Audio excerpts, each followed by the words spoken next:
Chapter 7. It was a bright, sunny morning, and the windows stood wide open. They had carried the boy out onto the balcony, wrapped in a shawl, and the little rabbit lay tangled up among the bedclothes, thinking.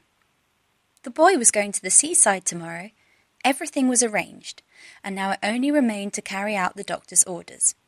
They had talked about it all, while the little rabbit lay under the bedclothes, with just his head peeping out, and listened.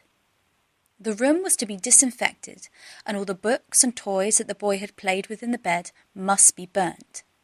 "Hurrah!" thought the little rabbit. "Tomorrow we shall go to the seaside."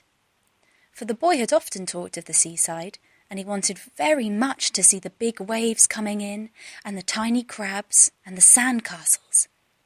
Just then Nana caught sight of him. "How about his old bunny?" she asked.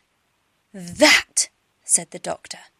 "Why, it's a mass of scarlet fever germs. Burn it at once. What nonsense! Get him a new one. He mustn't have that any more." And so the little rabbit was put into a sack with the old picture books and a lot of rubbish, and carried out to the end of the garden behind the fowl house. That was a fine place to make a bonfire, only the gardener was too busy just then to attend to it. He had the potatoes to dig and the green peas to gather, but next morning he promised to come quite early and burn the whole lot. That night the boy slept in a different bedroom, and he had a new bunny to sleep with him. It was a splendid bunny, all white plush with real glass eyes, but the boy was too excited to care very much about it. For tomorrow he was going to the seaside, and that in itself was such a wonderful thing that he could think of nothing else. And while the boy was asleep, dreaming of the seaside, the little rabbit lay among the old picture books in the corner behind the fowl house, and he felt very lonely. The sack had been left untied, and so by wriggling a bit, he was able to get his head through the opening and look out. He was shivering a little, for he had always been used to sleeping in a proper bed, and by this time his coat had worn so thin and threadbare from hugging that it was no longer any protection to him.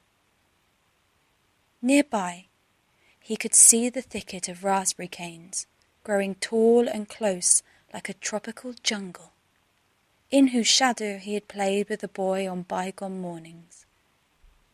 He thought of those long sunlit hours in the garden, how happy they were, and a great sadness came over him. He seemed to see them all pass before him, each more beautiful than the other, and the fairy huts in the flower bed, the quiet evenings in the wood when he lay in the bracken and the little ants ran over his paws, the wonderful day when he first knew that he was real. He thought of the skin horse, so wise and gentle, and all that he had told him.